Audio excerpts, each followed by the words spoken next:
This is Daytime on 2. Now, British social history examines the period from 1945 to 1951.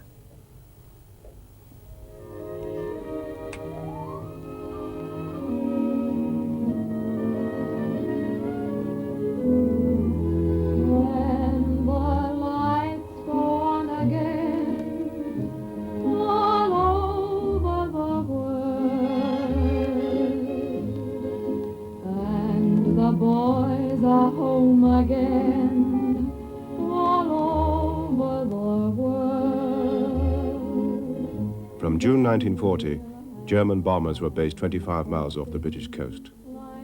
They came by night. To hide the targets, no light was to be shown. Each day revealed new damage.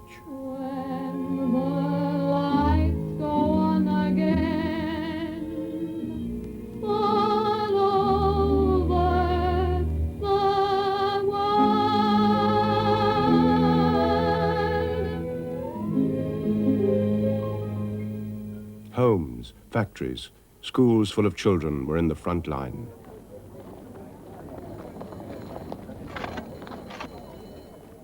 Britain was an island under siege. Battered by constant bombing, everyone was fighting Germany. And with Britain almost cut off from the world, every aspect of life had a new meaning. Even cleaning your shoes became part of the war effort. Hi, brother. That's sabotage. Look what you've done. You can say goodbye to that pair. And that's the end of a good jacket, too. Here's another one. Look at her ripping that stocking to pieces. Do it again. If you're careless with your clothes, you're robbing a soldier of his coat, a pilot of his helmet. Let these machines operate full-time on essential work. Worth it, isn't it? To cope with desperate shortages, the government gave out ration points to control what everyone could buy. What food, what clothes, what soap. As a result, Britain was a better fed and fitter nation during that war than ever before. Central planning had been a desperate necessity, but out of it came a fairer distribution of the necessities of life. Britain needed a healthy nation. She fought tuberculosis, she fought diphtheria and venereal disease. She saw to it that good medical care was at hand in the factories. She probed the causes of industrial diseases. She recognized the need for rehabilitation. Britain needed a healthy nation, and she was determined to get one. This determination led to the Beveridge Report of 1944, which called for the government to create a new welfare system. Our plan is a service which will provide the best medical advice and treatment for everyone, every man, woman and child in this country. Wartime health and welfare services had brought to light the pre-war poverty and suffering of millions. They would expect a better future when the bombing was over. The primitive sanitation in urban slums, the open sewers, the disease that resulted. When the war was over, all this would be changed. Government films were made with a new social conscience.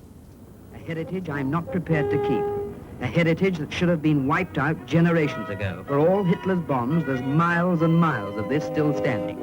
A battlefield on which millions of people's health and happiness have been massacred. It should never have been allowed to happen. It must never happen again. All right, let's pull it down now, clean it up, finish with it. Now's our chance.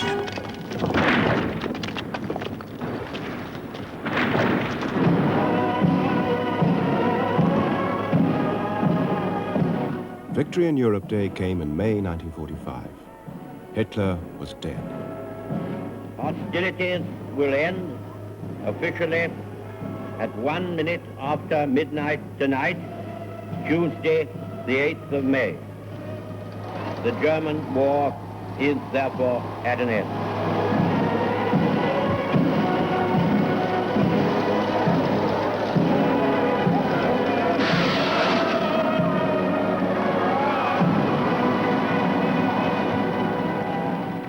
With the bombing ended, it was time to clear up and start building that new future.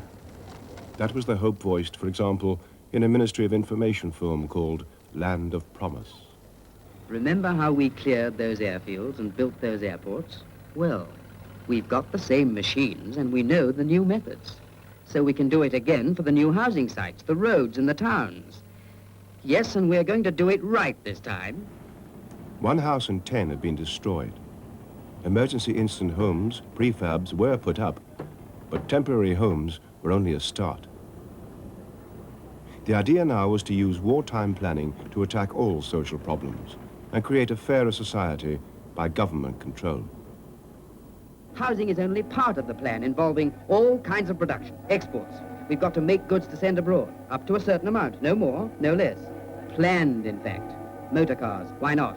But it's all got to be done according to a plan. That's the way it looks to me.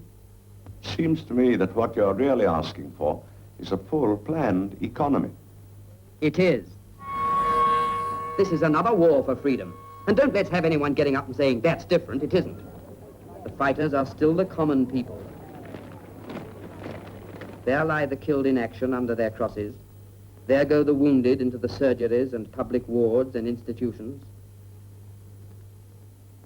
There are the shell shock cases, passing day by day through the courts of justice. Come on then, come on, get cracking. It's not enough to end one war, we've got to end them all. Come on then, you leaders, come on, where are you? Architects, doctors, planners, engineers, social workers, step out into the light. It's you who have to plan this invasion. We are waiting for the signal now. Come on then, come on, let's hear it. So you're still afraid, some of you, eh? It's hopeless. It'll never be done. Well, you think again. If somebody came along to you and said, listen, you British, give it up. Chuck it, you feeble democracy, and admit you're beaten. Well, what would you say to that? How would you take that? Lying down? Not much. Well then, what are you afraid of now? The only real wealth of a country is the health and happiness and freedom of its people. The people, including servicemen still fighting Japan, had their say in July 1945. Voting for the Labour Party was a vote against the old way of doing things. A Labour government would take control of much of Britain's industry and extend central control. A vote for Winston Churchill's Conservative Party was a vote to reduce central control and restore pre-war freedoms. It was a landslide victory for Labour. Never before have the electors shown clearly their desire that there should be in this country a Labour government carrying out Labour's full policy. And they realize that Labour is the party of the future and that Labour's policy is the only policy that can lead us to peace abroad and social justice at home. Churchill was the symbol of wartime courage. He was hugely popular. But the election was a vote for socialism and a new Britain, where the planners, the committees, the organisers would have control. Today it is just a dream, a scale model centred on the town's memorial. Under it will be shops, bus stations, subways. Here is a double-decker town of tomorrow. Here is Hastings as it is today, centered on the real memorial, a town with a dream of the future. New towns were planned to replace London's slums. Stevenage was one of them. This is a momentous day in the history of Stevenage. The government proposes to place the whole of its resources behind the building of this new town. John Silken, the junior housing minister, had to deal with the anger of people who already lived in Stevenage. They hated the idea of an invasion of slum dwellers, but the government pressed on. And vital services were taken over by the state, nationalized. Airlines and road haulage, the railways, which were almost bankrupt, were bought by the government in the name of the people, so they would serve a social purpose, not simply create private profits. Gas and electricity were already state-controlled. They would now be state-owned. And the coal industry, on which gas, electricity, and the railways depended, was also taken into public ownership.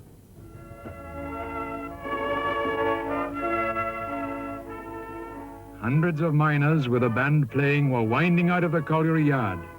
The blue flag of the National Coal Board was hoisted. Miners' wives took their children up the road to the Penatha colliery to show them something they'd remember the rest of their lives. A national insurance scheme was launched to provide incomes for the old, the sick, and the unemployed. Insured from the cradle to the grave. That is the purpose of this national insurance bill. In future, there will be no unemployment benefit, old age pension, sickness benefit are separate schemes. There will be one national insurance for all. One stamp, one card, one benefit. The idea was to build a society which met everyone's needs. But in those post-war years, there was just not enough to go round. Rationing also went with long queues and limited choice. You were not allowed, for instance, to shop around for the best meat. You had to be registered with one butcher's shop.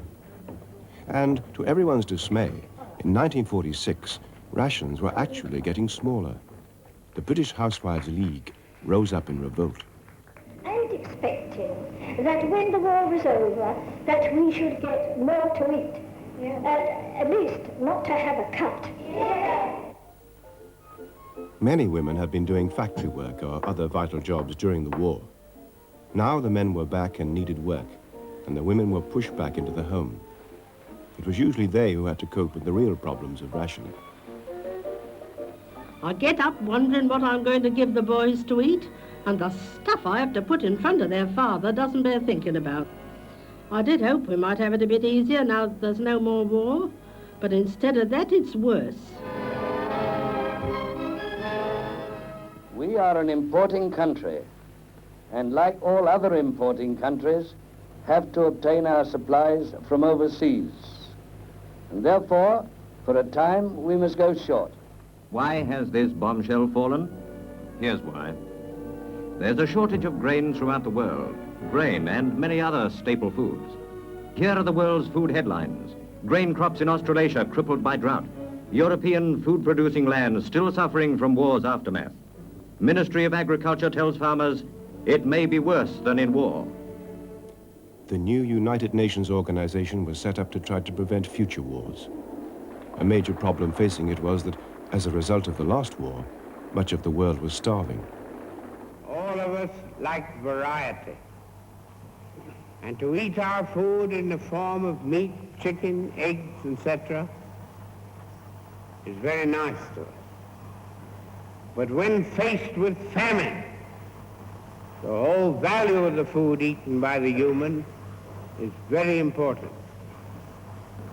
We must have regard that the war is still on until we can beat the enemy of famine and so get our people back into a good nutritional standard.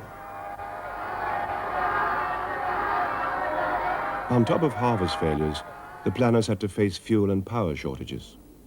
Factories began closing in 1947 because there wasn't enough power to run them. That winter was the harshest of the century, and the country ran out of coal. Gas and electricity cuts began, and people with electric stoves were reduced to cooking on wood fires. The better future was still a long way off.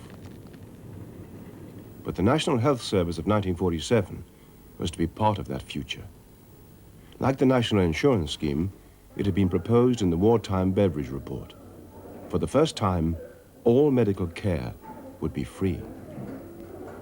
Every man, woman, and child, every person, young and old, will be able to get free medical attention in the home, in the doctor's surgery, or in the hospital.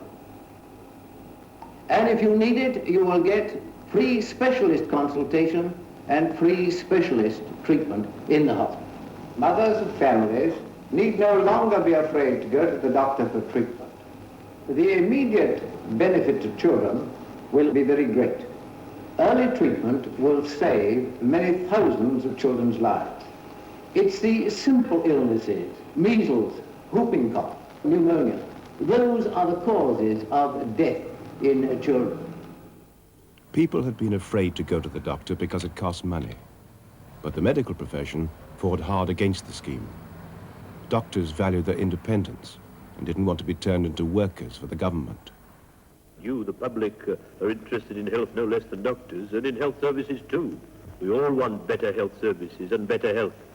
But in organizing them, let's make sure that your doctor doesn't become the state's doctor. And Aaron Bevan, the health minister, reached agreement with them. But the argument for freedom of choice was getting louder. Meet Mrs. Richardson, spokeswoman for all housewives. Officially appointed as housewives' representative on the government's advisory committee on clothes rationing, Mrs. Richardson knows what she wants. Will you give us your opinion on the present clothing coupon ration? Yes, well, my opinion is the sooner it's abolished, the better. I think everybody's had enough of it.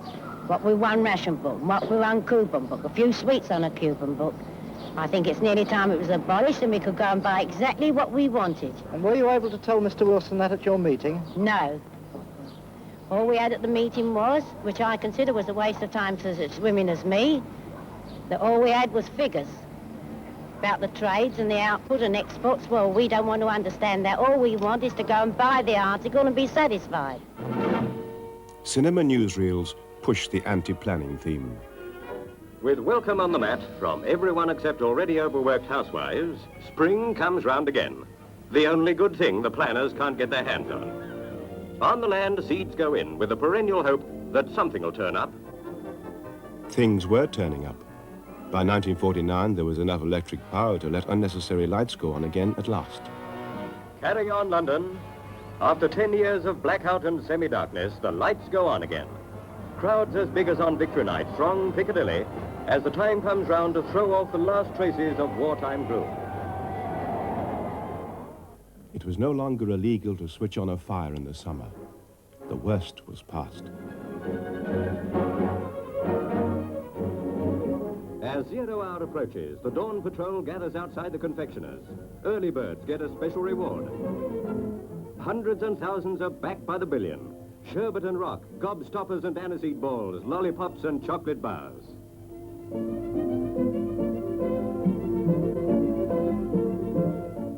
And now for the tummy ache of a lifetime. There was a general election in 1950. Did Britain still believe in planning and controls? M. Shinwell, Labour, 19,532. L. McLaren, Liberal. The government was back, but its majority had been slashed. Britain was turning away from the planned state towards a different future, suggested by the Festival of Britain 1951. Don't make fun of the festival, don't make fun of the fair. We must put together... After all the years of hardship, suddenly it looked as if things were going to get better. The festival made it seem as though the drabness of the war years was at an end. Take a snooze in the concert hall, at least it's warmer than home. Was Britain turning from social concern to the pleasures of whimsy, away from sensible nationalized railways towards eccentric ones? We had 3 locomotives, Nellie, Neptune and Wild Goose. Every locomotive I ever drew was called Nellie, so that set the style for all of them.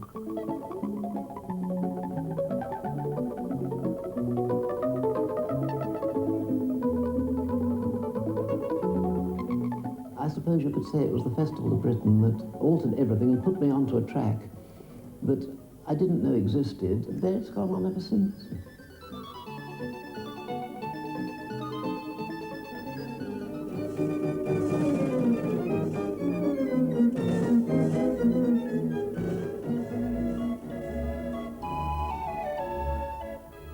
If somebody came along to you and said, listen, you British, give it up.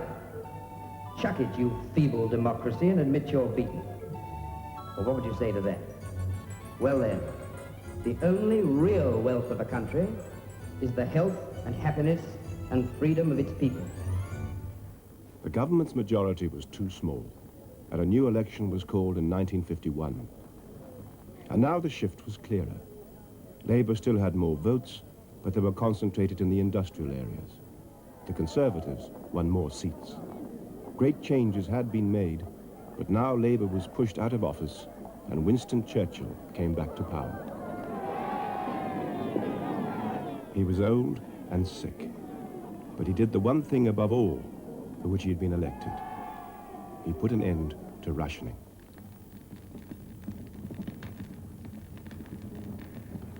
make fun of the festival, don't make fun of the fair. We downtrodden British must learn to be skittish and give an impression of devil-may-care. Clear the national decks, my lads, every one of us counts. Grab the traveller's checks, my lads, and pray that none of them bounce. Peace and dignity we may lack, but wave a jolly trades union jack. Hooray for the festival of Britain. Coverage of the fourth day's play in the second test has just started on BBC One. Here on BBC Two, in just over a minute, Zigzag takes us outward bound on the town trail.